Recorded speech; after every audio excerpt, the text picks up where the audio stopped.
안녕하세요. 교과서 88페이지부터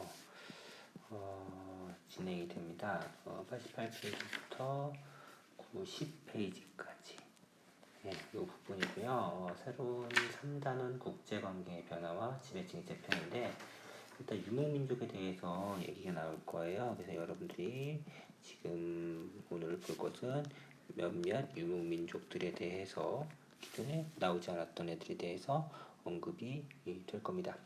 88에서 90페이지에 대해서 이제 봐야 되는데 여러분들이 봐야 될 이제 국가들에 대해서 조금 살펴볼게요.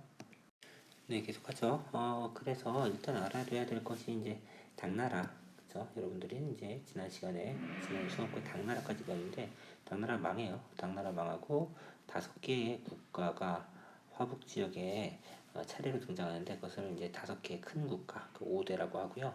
그 밑에는 10개의 작은 국가가 또 난립했어요. 그래서 5대 10국 시대라는 중국의 분열기가 나타났고 그게 송이라고 하는 나라에 의해서 통일이 됩니다.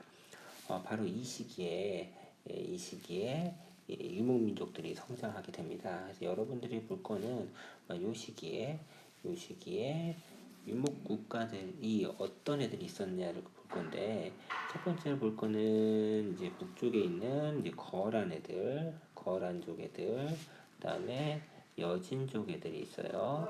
여진족 애들이 있고 그리고 요 밑에 서쪽 티베트 지역에 있는 하라고 하는 애들이 있습니다. 탕구투족이라고 하는데 이 하는 중국의 전설의 왕조인 하나라고 이름이 똑같잖아요. 또 겹치죠. 그래서 서쪽의 하에서 서하라고 부르기도 합니다.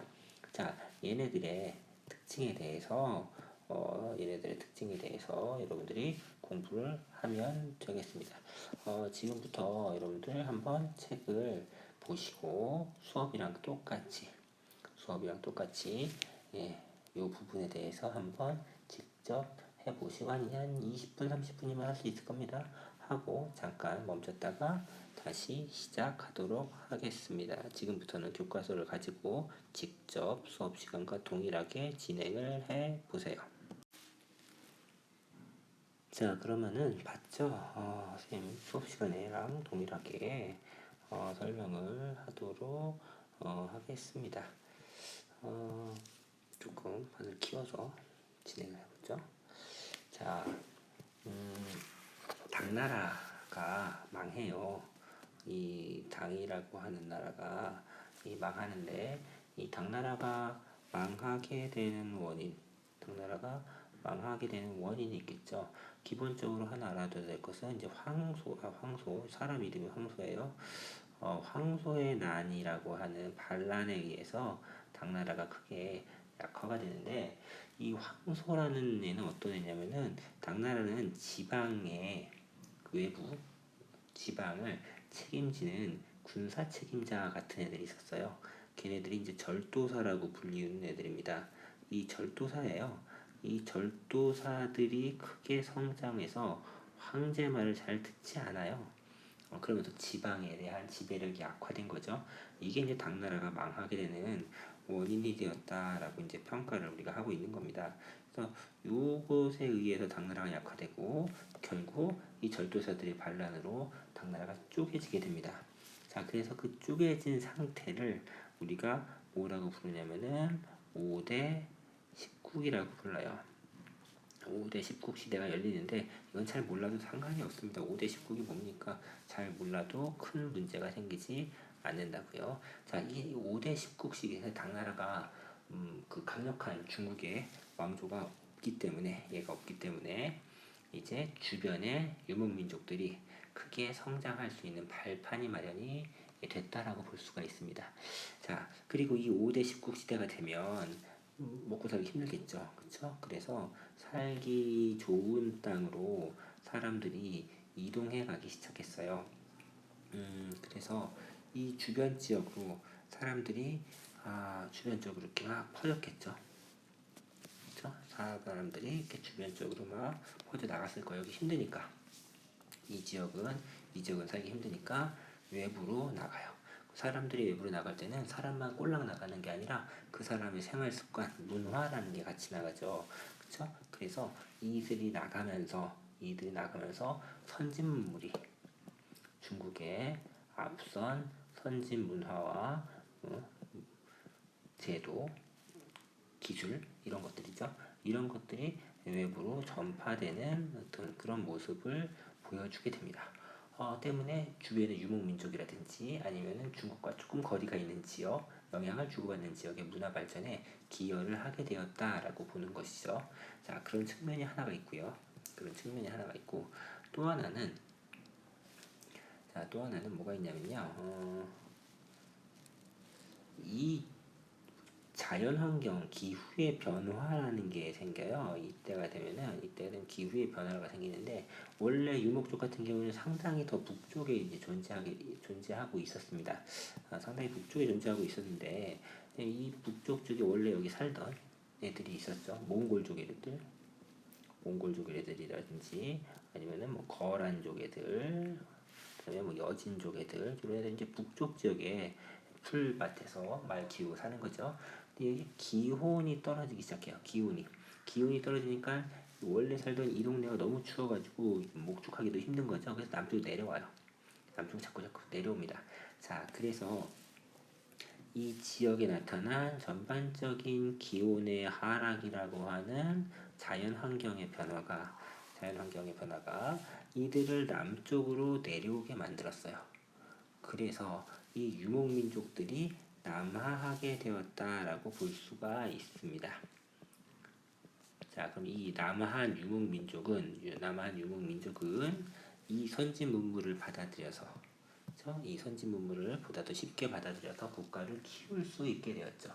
또 마침 중국이나 또 한반도와 그 만주 지역의 국가들은 약화되어 있는 상태. 자, 이런 상태에서 얘네들이 성장하는 기반이 되었다라고 보면 되겠습니다. 자, 그래서 만들어진 처음으로 성장한 국가가 있어요. 처음으로 성장한 국가가 바로 이 거란족 애들이 만든 국가입니다. 자, 그래서 거란족 애들이 만든 국가에 대해서 먼저 살펴보도록 하겠습니다. 자, 거란족 애들이 만든 나라, 요나라. 자, 요나라는요, 916년에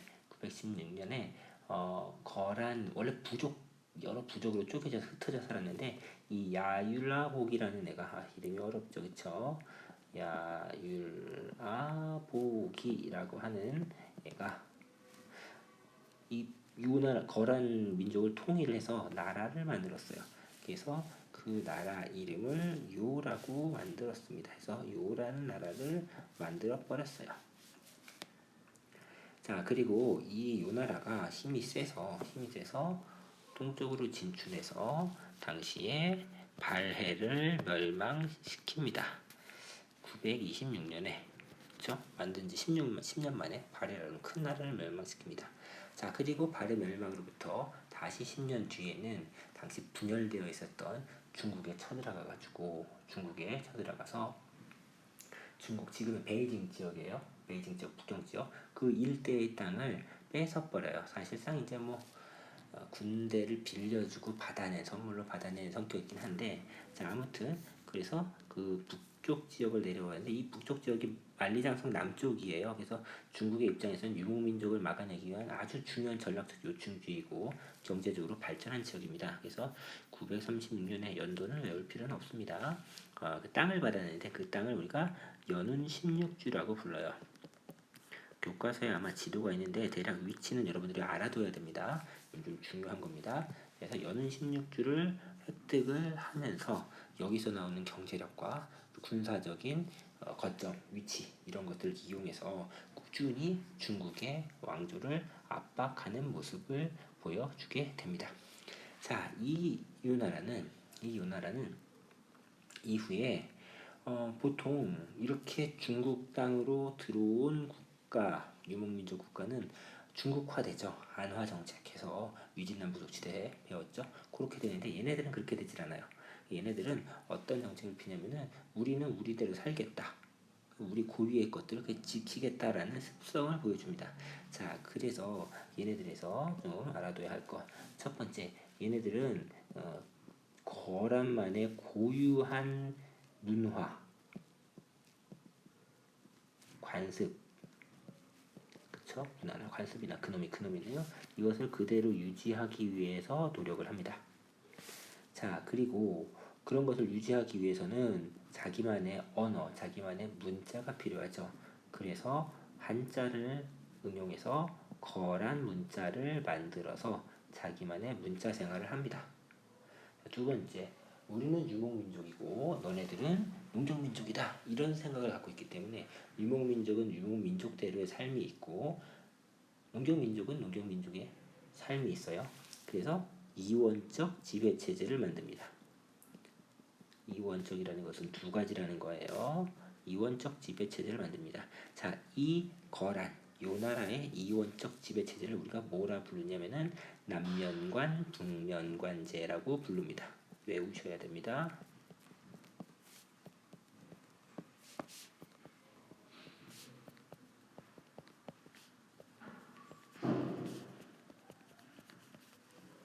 되게 중요해요. 남면관, 북면관 제도를 통해서 이원적 지배, 거란족이 중국 한족에 동화되지 않으려는 정책을 핍니다. 중요합니다. 기억하세요. 자, 이렇게 한참 진행되고 있을 때, 중국에서는 어떤 일이 있었냐면요. 이 5대 19국 있죠. 이 5대 19국, 얘가 마침내 통일돼요. 얘가 어떤 나라가 되냐면요. 얘가 쭉 마침내 통일돼서 송이라고 하는 나라로 통일이 됩니다. 자, 그래서 여기의 나라가 이제 송나라가 돼요. 송나라가 됩니다. 자, 송나라 960년에 송이라고 하는 나라가 만들어집니다.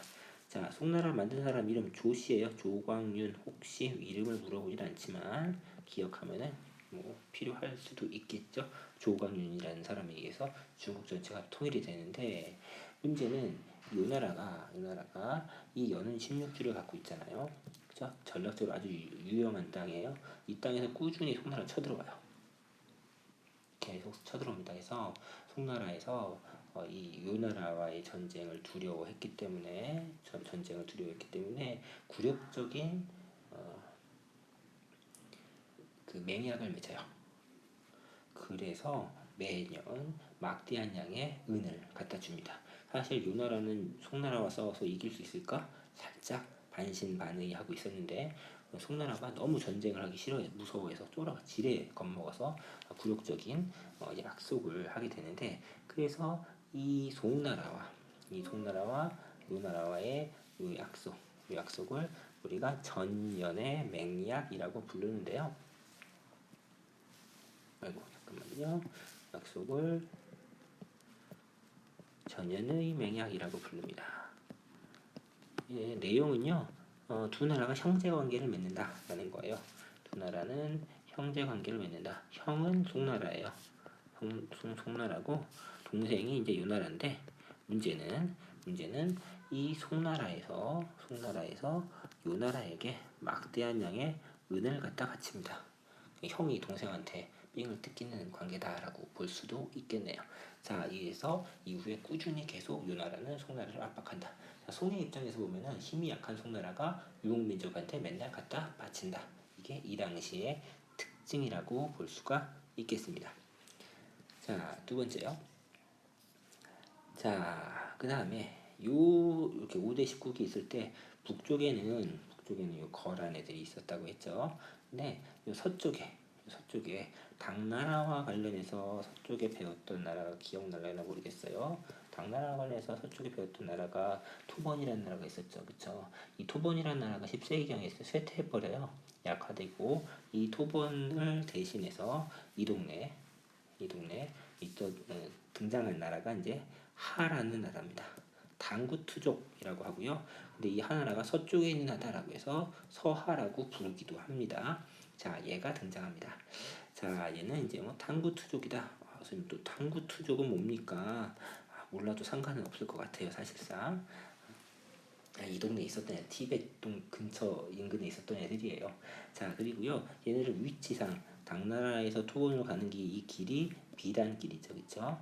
비단길이에요. 그래서 얘네들은 이 비단길에 위치하고 있는 나라가 서하란 나라예요. 그렇죠? 그러면 꾸준히 그 토번이 송첸칸포가 이것을 장악해서 당나라를 괴롭혔듯이 서하도 똑같이 이 길을 장악해서 송나라를 괴롭겠죠.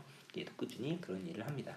자, 그래서 이 서하와 송과의 관계를 살펴보면은 전투를 했을 거예요. 분명히 싸웠겠죠. 누가 이겼겠어요? 송나라는 아무도 못 이겨요. 서하가 이기겠죠. 자, 그러니까 송나라는 역시 서하에게 막대한 양의 은을 갖다 바치는 요 전현의 맹약과 똑같은 형태의 외교 관계를 보여주게 됩니다. 네, 그러고요. 이 서하도 요와 똑같이요. 요 나라와 똑같이 기본적으로 자기네 것을 너무 사랑해서요. 얘네들도 자기의 제도와 전통을 유지하는데 노력을 하는 애들입니다. 그래서 서하와 관련돼서 여러분들이 알아둬야 될 게 만약에 있다면은 뭘 알아둬야 되냐면은 첫 번째 얘네들 비단길을 통해서 교육을 하는 애들이다. 경제적 이익을 얻었다. 두 번째, 얘네도 지네 거 사랑하죠. 그러면 거란과 똑같이 문자 만들겠죠. 서하 문자라고 하는 문자를 만듭니다. 엄청나게 쓰기 어려웠던 그런 문자였대요. 자, 그다음에 세 번째 과거제에 실시하는 모습을 보여줍니다. 중국의 문화를 많이 받아들였다라고 볼 수가 있는 거예요. 자, 그래요. 자, 이 정도 살펴보시면 되겠습니다. 자, 그다음에 마지막으로 볼 거는요. 여기 있었던 여진 애들입니다. 여진족 애들이요. 자, 이 여진족 애들 같은 경우에는 여러 거란에 기가 눌려가지고 이렇게 살고 있다가 나중에 뒤늦게 성장한 애들입니다. 자, 얘네들 같은 경우에는요,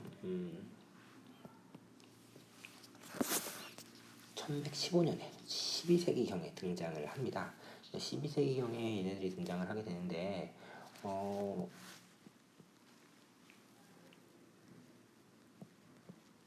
이때 금이라고 하는 나라를 만들어요. 아쿠타라고 하는 애가 중심이 돼서 여진족을 통일하고 금이라고 하는 나라를 만듭니다. 똑같아요. 다를 거 없습니다. 얘네들도 지네 걸 너무 사랑합니다. 지네 걸 너무 사랑하기 때문에 얘네들도 똑같이 지네 문자 만듭니다. 여진 문자 씁니다. 고유의 문자를 쓰고요. 그 다음에 얘네도 이원적 지배체제를 합니다. 마음이 급하니까 대충 막 쓰네요. 자, 요 제도 이름 역시 외워야겠습니다. 맹안, 그 다음에 모국제, 목이 아니라 모예요. 모극제도라고 합니다. 여진족은 맹안 모극제로 운영을 했고요. 그 다음에 중국 한족은 그냥 주연제, 그냥 그대로 하던 대로 합니다. 그래서 맹안 모극제를 좀 기억을 하면 되겠습니다. 자, 이 금나라가 있어요. 그럼 이게 시기가 이때쯤이 되면요, 국제 정세가 어떻게 돌아가냐면요, 이 나라가 있고요, 금나라가 있고 송나라가 있어요. 두 나라는 사이가 안 좋아요. 그 송하고 유나라가 사이가 안 좋아요. 그래서 이 송나라가 금나라를 끌어들입니다. 그래서 이렇게 편을 먹고 유나라를 이제 멸망시키죠. 그래서 유나라가 이제 무너지는데 문제는 여기서 끝나지 않고 금나라가 오히려 유나라를 무너뜨린 다음에 힘을 합해서 송나라도 공격해서 송나라도 무너뜨려요. 그래서 이 금나라가 화북 지역을 장악하는 그런 모습을 이제 보여주게 됩니다. 그래서 이 망한 다음에 이 송나라의 왕족들 중에 남쪽으로 도망간 애들이 있어요. 남쪽으로 도망가서 송나라를 재건합니다. 남송이라고 해서 옛날에 서진과 동진처럼요. 그래서 다시 재건된 양쯔강 유역에 재건된 송을 남송, 그리고 그 이전의 송을 이제 얘에 비해서 북쪽에 있었다고 해서 북송, 이렇게 우리가 부르기도 하는데요. 이게 이제 1126년에 중국 애들은 이것을 이제 뭐 정강의 변 이렇게 부르는데요. 북송이 금나라에 의해서 망한 사건을 말합니다. 자, 아무튼 그러나 송나라는 다시 남송이라는 이름으로 명맥을 유지하게 되었는데요. 힘이 약하겠죠. 그래서 이 남송은 또 금나라한테 뭘 줘야 돼? 힘이 약하니까 조공을 갖다가 바쳐야겠죠. 은, 무, 비단 이런 것을 세 배로 갖다 바치는 모습을 볼 수가 있습니다. 여기서 중요한 것은 남송이든 북송이든 송나라는 유목민족과의 전투에서 힘이 딸렸기 때문에 계속 은이나 비단 같은 물건을 갖다가 바치면서 평화를 유지했다는 거예요. 돈이 많이 들었겠죠. 그래서 경제 개혁을 할 필요가 이제 나중에 생길 수밖에 없습니다. 자, 반면에 유목민족은 자기의 고유의 문화와 습과 관습을 유지하려는 노력을 통해서 자기 고유의 습성을 유지했다는 거예요. 서하의 서하 문자나 아니면은 거란과 여진의 문자, 그리고 거란의 남명관 분명관제, 그다음에 여진의 맹한 모국제. 이게 이제 자기의 것들을 유지하기 위한 그런 중요한 제도였다라고 볼 수가 있습니다. 자, 그런 것들을 핵심으로 여러분들이 좀 살펴보면 될 것 같습니다. 자, 그래서 여러분들 오늘 좀 본 거 서하, 다음에 여기 나와 있는 문자가 있었네요. 요나라, 거란, 다음에 마지막에 여기 나와 있는 금나라, 여진족. 자, 얘네들의 것들에 대해서 좀 기억을 하시고 특히나 이원적 지배 체제 이런 것들을 중심으로 살펴보시면 되겠습니다. 자, 여기까지 하도록 하겠습니다.